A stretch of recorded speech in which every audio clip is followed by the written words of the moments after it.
الحمد لله رب العالمين،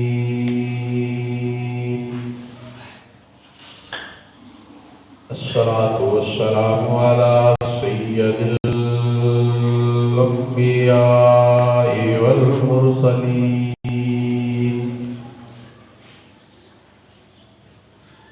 أما بعد فأعوذ بالله من الشيطان الرجيم. بسم الله الرحمن الرحيم. كتب عليكم الصيام كما كتب على الذين من قبلكم لعلكم تتقون. أيام معدودات. سبحان ربك رب العزة عما يصفون والسلام على المرسلين والحمد لله رب العالمين.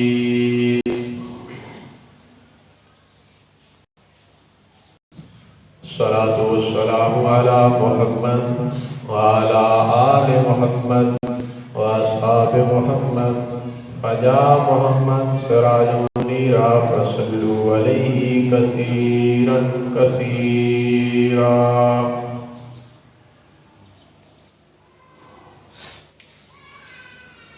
10 رمضان المبارک پہلے حشرے کا دوسرا جمعہ، 4 جمعے ہیں جن میں سے آج دوسرا جمعہ گزر رہا ہے اور 2 جمعے، ایک مغفرت کے حشرے میں اور دوسرا بخشش کے حشرے میں. اللہ ہمیں نصیب فرمائے. پچھلا جمعہ 3 رمضان المبارک کو تھا اور 3 رمضان المبارک سیدہ کائنات حضرت فاطمہ الزہرا رضی اللہ تعالیٰ کا یوم وفات، اور یہ جمعہ 10 رمضان المبارک کو ہے اور 10 رمضان المبارک حضرت سیدہ خدیجہ الکبریٰ رضی اللہ تعالیٰ کا یوم وفات. تو آج کا جمعہ بہت اہمیت کا عامل ہے. ایک تو رحمت کا حشرہ اختتام پذیر ہو رہا ہے اور دوسرا مغفرت کا حشرہ شروع ہو رہا ہے. بعض لوگوں کا یہ خیال ہے کہ شاید اللہ کی رحمت اس حشرے کے بعد ختم ہو جائے، تو ایسا نہیں ہے. رحمت کا حشرہ یہ رحمت کا تھا. اب جو دوسرا حشرہ ہے یہ پہلے حشرے سے بڑھ کر ہے. پہلے حشرے میں رحمت ہی رحمت تھی، اب رحمت بھی ہوگی اور مغفرت بھی ہوگی. دوسرا حشرہ رحمت بھی ہوگی اور مغفرت بھی ہوگی. پھر تیسرا حشرہ شروع ہوگا، اس میں رحمت بھی ہوگی، مغفرت بھی ہوگی اور بخشش بھی ہوگی، جہنم سے آزادی بھی ہوگی. یعنی 3 چیزیں. تو جو دن گزر رہے ہیں اس طرح آنے والا دن قیمتی بن رہا ہے، بہت اعلیٰ ہو رہا ہے. پہلے سے کئی گنا زیادہ اس کے اندر اجر و ثواب لکھا جا رہا ہے. اب ہمارے اوپر یہ انحصار ہے کہ ہم کتنی زیادہ اللہ کی عبادت کرتے ہیں. پہلے دن چاند نظر آیا، مسجدیں بھر گئی، نمازیوں کی تعداد میں اضافہ ہو گیا. پھر 2-3 دن کے بعد پھر نمازی گھٹنا شروع ہو. یہ ہماری حالت ہے کہ ہم محض چند چیزیں کرتے ہیں دکھلاوے کی اور ان کو ختم کر دیتے ہیں. سال ہا سال ہماری زندگیوں سے گزر جاتے ہیں، ہمیں رمضان فائدہ نہیں دیتا، آتا ہے اور چلا جاتا ہے.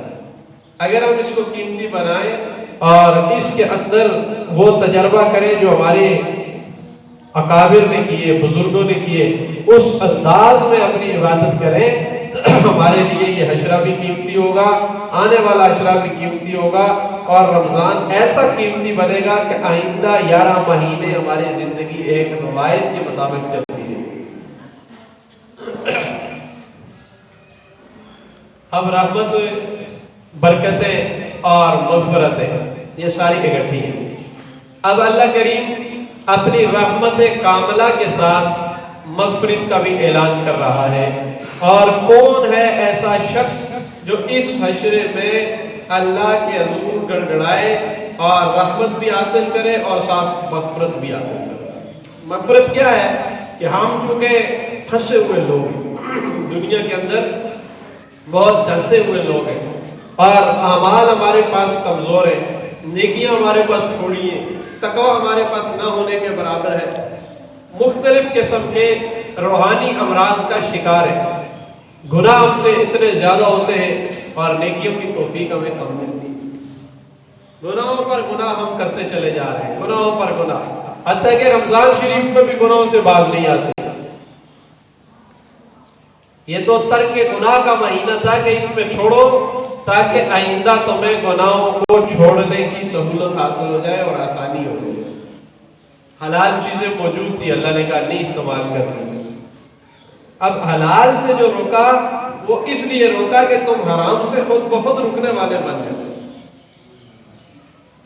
بندے کے سامنے نوعیت آ جاتی ہے کہ حلال چیز ہے میرے لیے، لیکن اللہ کہتا ہے نہیں کرنا، تو آپ نہیں کرتے نا، اب رکے فجر سے لے کر مغرب تک حلال چیزوں سے اپنے آپ کو روک کے رکھا، گرمی لگی، پیاس لگی، بھوک لگی، کوئی بات نہیں، اللہ کا حکم ہے اور اللہ کے حکم کے سامنے اپنا سر جھکا دیا کہ نہیں ہم اس کو استعمال نہیں کریں گے، جبکہ چیزیں حلال ہیں، حرام نہیں ہیں، لیکن آپ نے اللہ کے حکم کو مانا اور ان چیزوں کو ترک کر دیا۔ اب اس کی حکمت اور تقاضا یہی ہے کہ 11 مہینے تم حلال چیزیں کھاؤ لیکن حرام چیزوں کو اسی طرح ترک کر دو جس طرح اس مہینے میں حرام چیزوں کو، حلال کو تم نے چھوڑ دو۔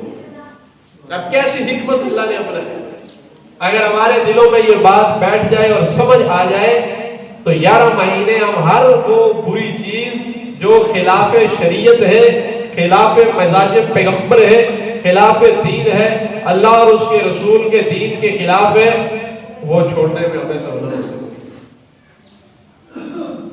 لیکن کیا کریں،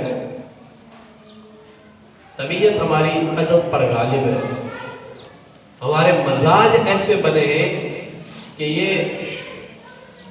بدلتے نہیں، مزاجن جو چیز ہمیں سمجھ آئی ہے، جسے ہمارا مزاج مانتا ہے ہم وہ کرتے ہیں، اور جو تقاضا ہم سے رسول اکرم صلی اللہ علیہ وسلم اور شریعت مطہرہ نے کیا ہے اسے ہم یکسر چھوڑ دیتے ہیں۔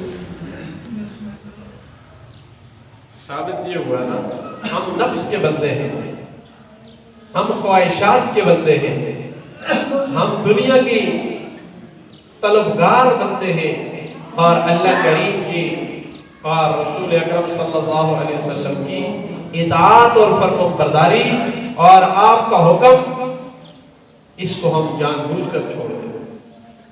ایسا ہے کہ نہیں؟ اس کے چھوڑنے پر کیا گناہ نہیں ملتا؟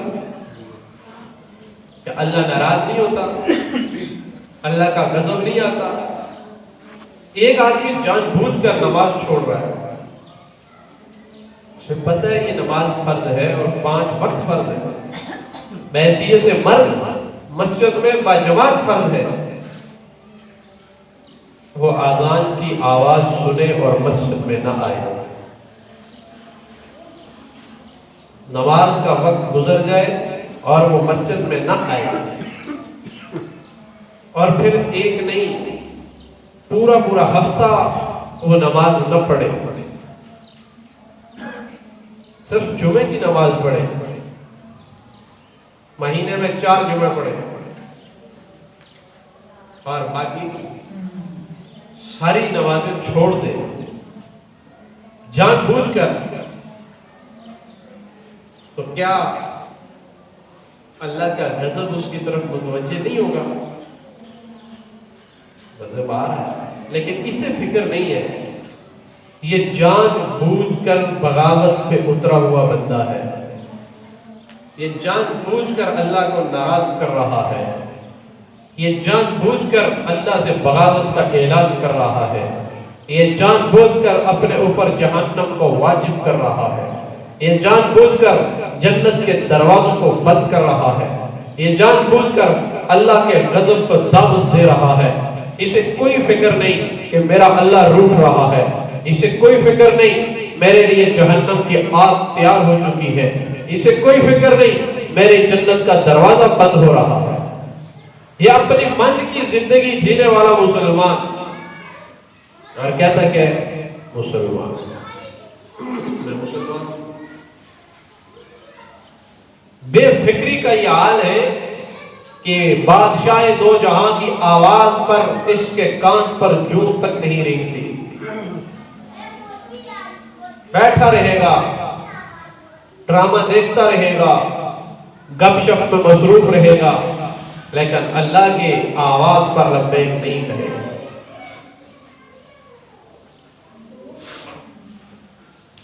یہ اپنے مزاج بدلو، یہ جو تمہارے مزاج بنے ہوئے ہیں ان کو بدلو۔ رمضان کا تقاضا یہ ہے کہ اپنے اس مزاج کو بدلو۔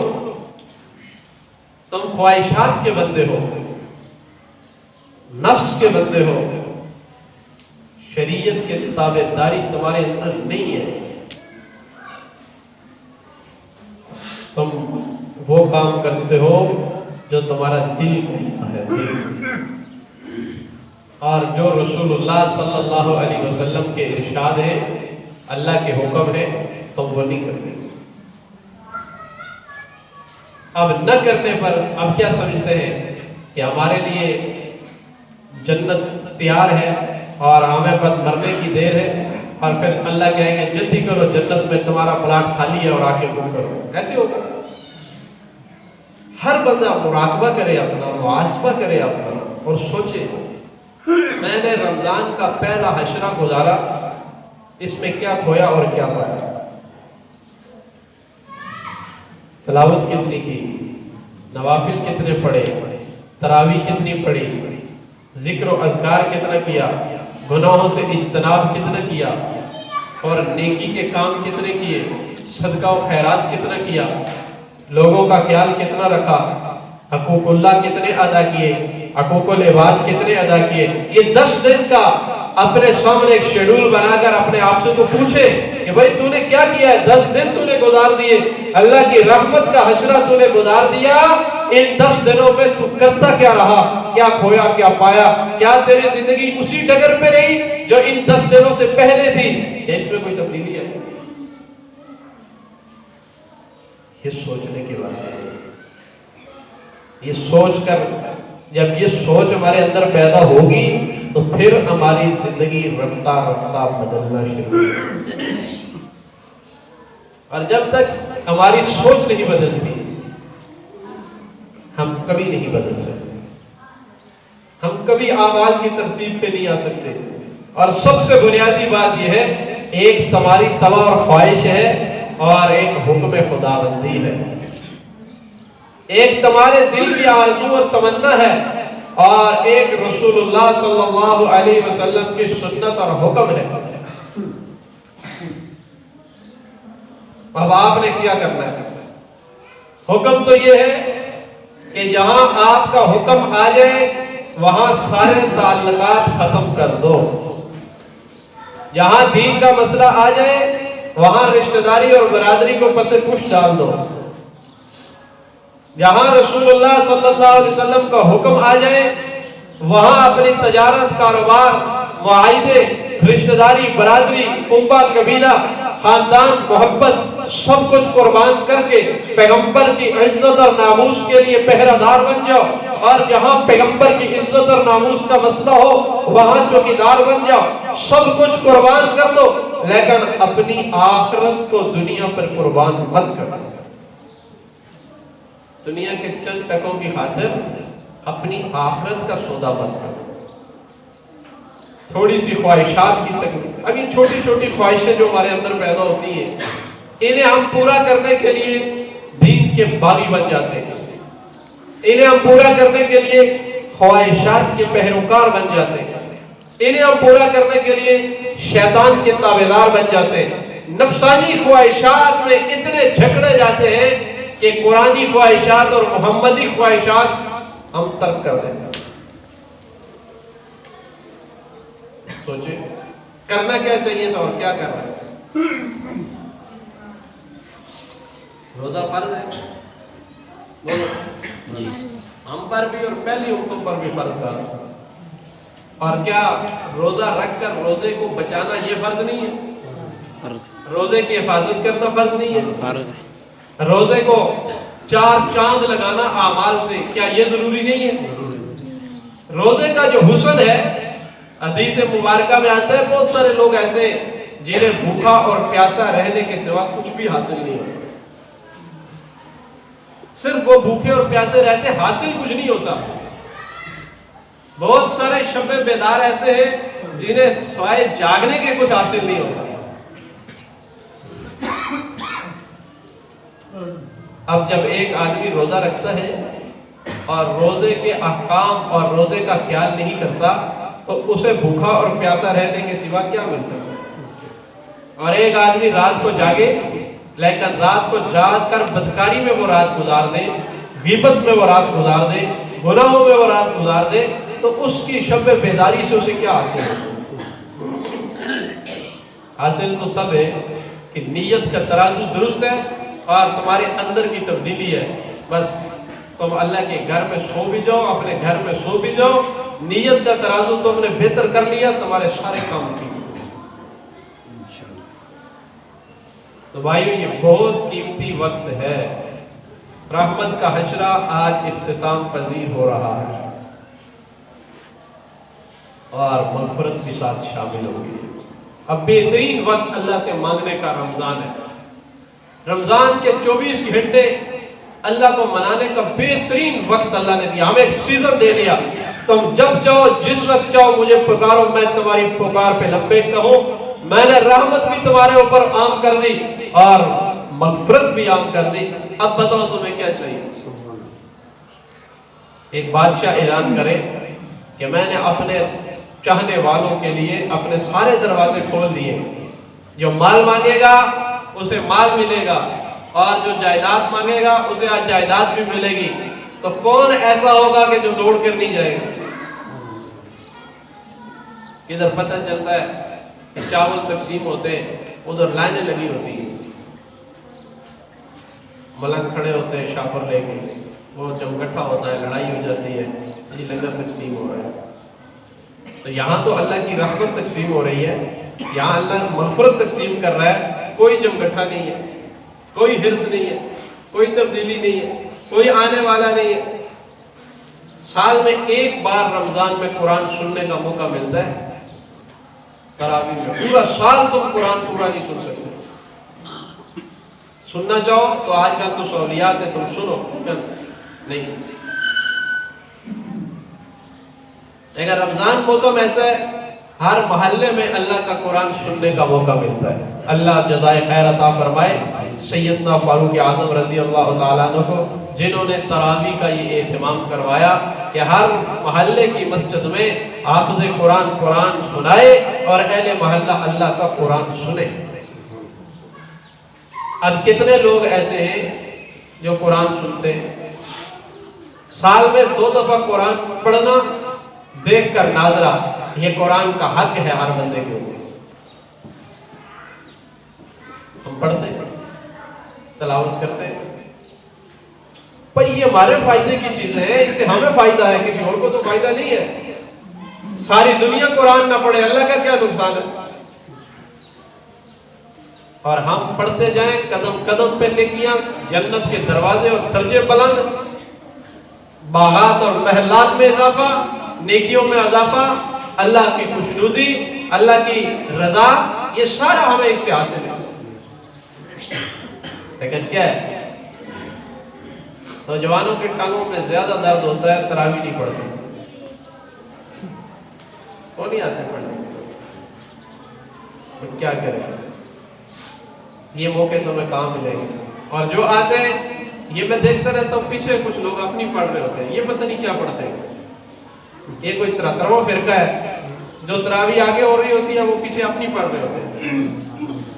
بھائی ادھر امامت ہو رہی ہے, اللہ کا قرآن پڑھا جا رہا ہے, اور حکم یہ ہے جب اللہ کا قرآن پڑھا جائے تو خاموشی سے سنو.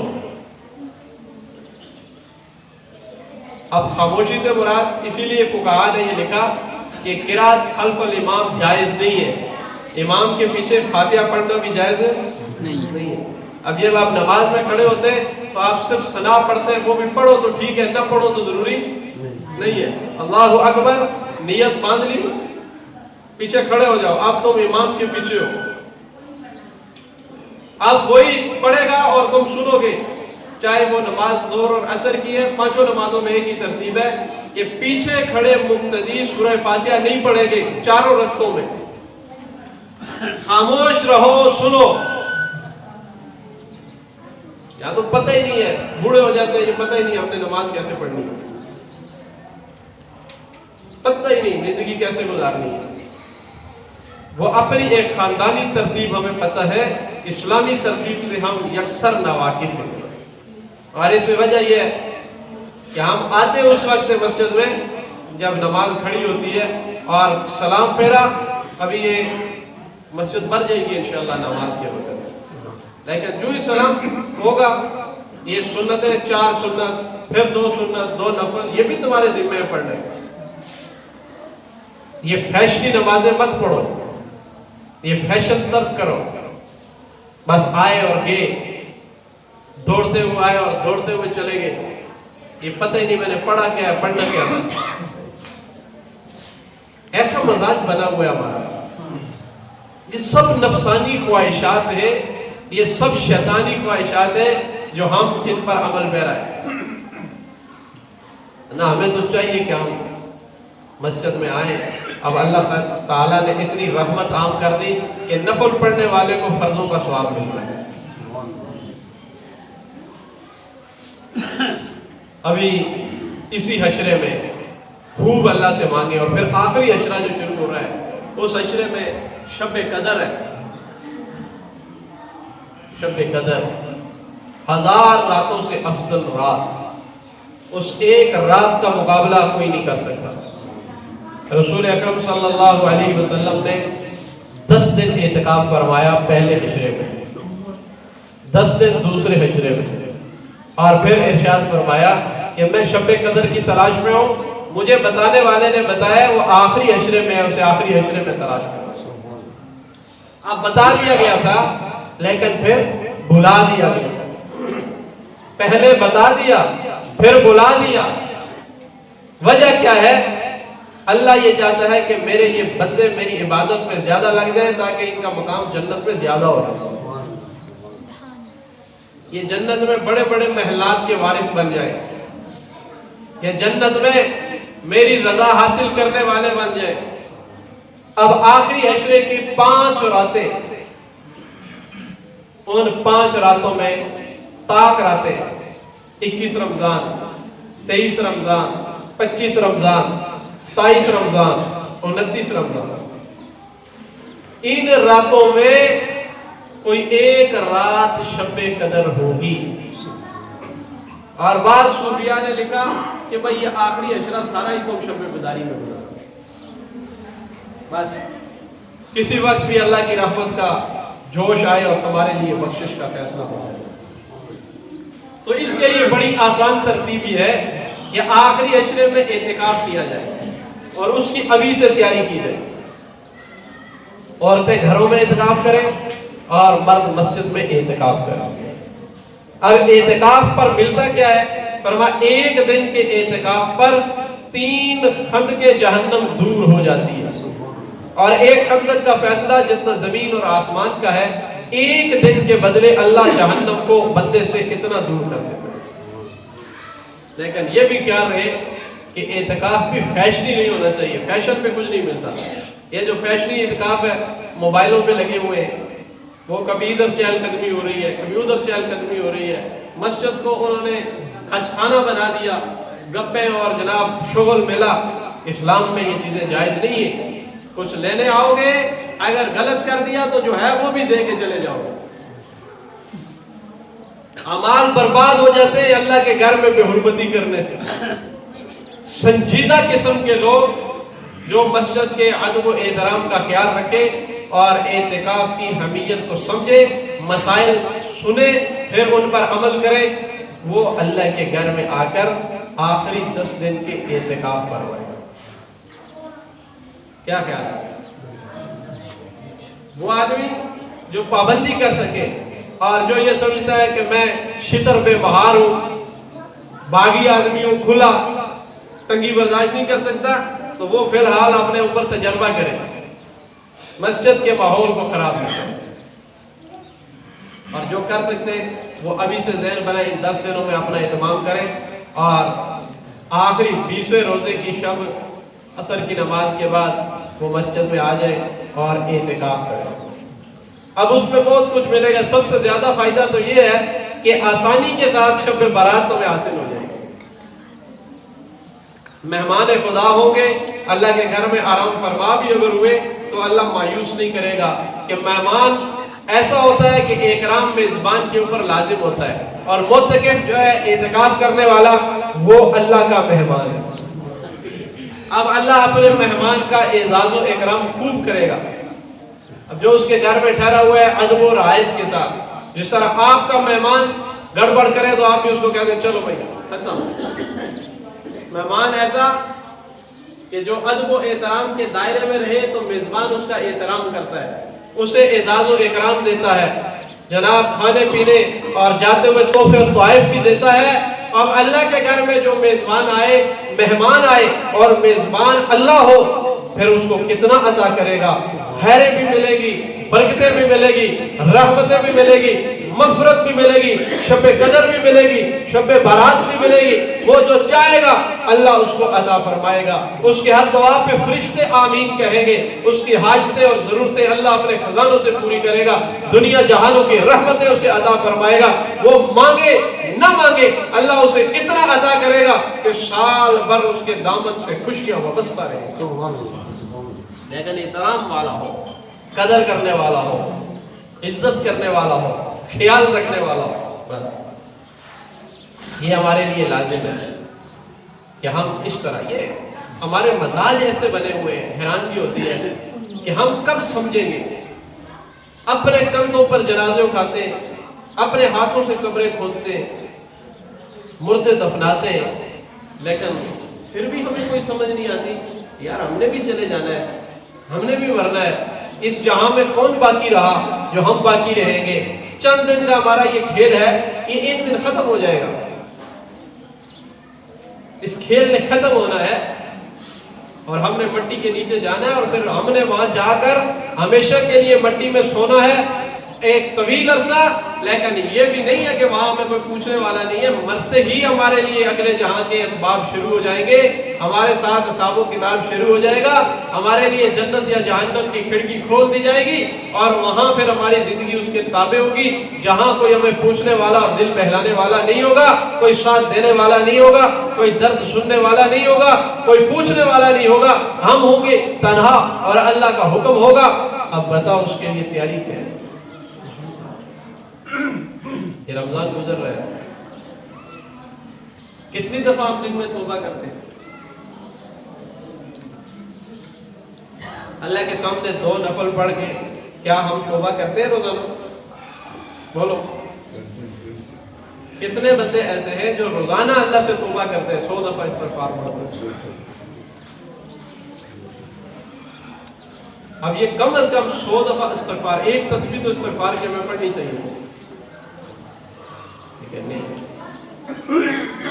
برائی کے ماحول بہت آراستہ ہے، اور رمضان میں بھی شیطانی جو طاقتیں ہیں، شیطان تو بند ہے لیکن اس کے چیلے کھلے ہوئے ہیں، شیطان کے چیلے جو ہیں وہ کھلے، وہ کھینچ رہے ہیں اپنی طرف، دجال کے چیلے وہ کھینچ رہے ہیں اپنی طرف۔ اب لوگ راتوں کو جاگتے لیکن بے دینی میں وہ راتیں بسر کرتے ہیں، وبال بن جاتی ہے۔ اور اگر یہ 1 مہینہ ہم دین کے تابع ہو کر گزار لیں، واللہ 11 مہینے کی زندگی آسان ہوتی ہے۔ موقع نیکی کے بھی مل جاتے ہیں اگر انسان تلاش کرے، لیکن کرے تو ضرور۔ اب دیکھو ہمارے ہاں روزانہ آپ کے لیے عصر کے بعد درس قرآن ہے۔ پہلے تو نمازی کم ہوتے، پہلے سفر زیادہ ہوتی تھی، اب تھوڑا سا روزے گزر کے حاضری لگوائی کہ ہم بھی ہیں، پھر وہ چلے نہیں آتے، اور جو آتے ہیں وہ 5 10 15 20 منٹ، زیادہ سے زیادہ 20 منٹ، زیادہ سے زیادہ 20 منٹ، اور اس کے اندر تمہیں کیا ملے؟ قرآن کی آیت، ترجمہ، تفسیر، اور اس کے بعد مجلس ذکر، الا بذکر اللہ تطمئن القلوب، تمہیں مل رہا ہے، اس کے اوپر کوئی چارجز نہیں ہے، کوئی فیس نہیں ہے، کوئی ڈیمانڈ نہیں ہے، فی سبیل اللہ، یہ فی سبیل اللہ روحانی لنگر تقسیم ہو رہا ہے۔ آپ خوش قسمت ہیں یا بد قسمت، لیکن آپ اس سے فائدہ نہیں اٹھاتے۔ آپ اس کو مذاق سمجھتے ہیں کہ یار پتہ نہیں یہ مولویوں کا کوئی اپنا مفاد ہوتا ہے۔ ابھی آنے والے جو 10 دن ہیں، اللہ نے چاہا تو ان میں بھی عقیدہ توحید، عقیدہ رسالت، ختم نبوت، آیات عیسیٰ، مختلف عنوان پر 10 دن کے درس کی ترتیب کریں گے۔ عصر کی نماز یہاں پڑھیں اور اس کے بعد 10-15 منٹ درس میں بیٹھیں اور ان چیزوں کو سنیں۔ ہمارے عقائد ٹھیک نہیں ہیں، اعمال کیسے ٹھیک ہوں گے؟ اور جب کوئی دین دشمن ہمیں کور کرنے کی کوشش کرتا ہے، اس کے ہاتھوں پہ فوراً ہم شکار ہو جاتے ہیں، کیونکہ کبھی اپنے علماء کے قریب آتے نہیں ہیں، اور جب کوئی دین دشمن کے ہاتھ لگ جاتے ہیں تو گئے فوراً۔ اس لیے ان چیزوں کو سنیں، عمل کریں اور اپنی زندگی کو تبدیل کریں، توبہ اور استغفار کا اہتمام کریں، اعتکاف کی نیت کریں، اور آخری حشرے کو جو آنے والا حشرہ ہے اس کے لیے ابھی سے تیاریاں کریں تاکہ ہمیں شب قدر حاصل ہو جائے۔ اور اسی طرح انشاءاللہ آخری عشرے میں ہمارا ختم قرآن جو ہے وہ ایک جمعہ بھی آ رہا ہے، بعد میں اس کے بعد جو جمعہ آ رہا ہے جمعۃ الوداع کو انشاءاللہ تکمیل قرآن ہوگا۔ ختم قرآن کا سالانہ جو ترتیب ہوتی ہے اسی ترتیب سے اس کے لیے بھی تیاریاں فرمائیں۔ جو ترتیب مقرر ہوتی ہے انتظامیہ کی طرف سے، ہمارے صادق صاحب ہیں، چاچا ایوب صاحب ہیں، شاہ ولی صاحب ہیں، ایک کے پاس اپنی برکت بھی جمع کروائیں تاکہ وہ پروگرام احسن طریقے سے ہو جائے۔ ٹھیک ہے جی، اللہ کریم ہمیں عمل کی توفیق عطا فرمائے۔